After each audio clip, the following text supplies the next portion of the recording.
Walang takas ang driver na ilang beses umanong nanggahasa sa isang menor de edad. Ang biktima, karelasyon ng nakababata niyang kapatid. Narito ang eksklusibo kong pagtutok. Nang maispatan ng impormante ang itinimbring itim na SUV lula ng target ng operasyon, binuntutan na ito ng mga demotorsiklong pulis. Pagdating sa bahaging ito ng Barangay Ugong Pasig, hinarang ng mga pulis ang SUV.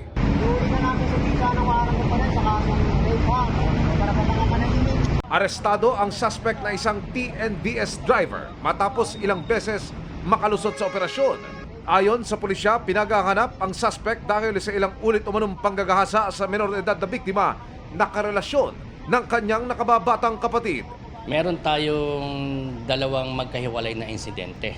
Una ay yung habang natutulog ang victim natin. Nung pangalawa, madaling araw habang ang biktima natin ay naglalaba, dumating na naman ang suspect at ito'y hinaltak papunta sa kusina. The rape cases usually transpired during the absence ng mga kasama niya sa bahay. Pero sa ikatlong pagkakataon ng pananamantala, nakasigaw na raw ang biktima at nasaklolohan na ng mga kapitbahay at naisuplong sa pulis, mariin namang tumanggi ang suspect sa akusasyon.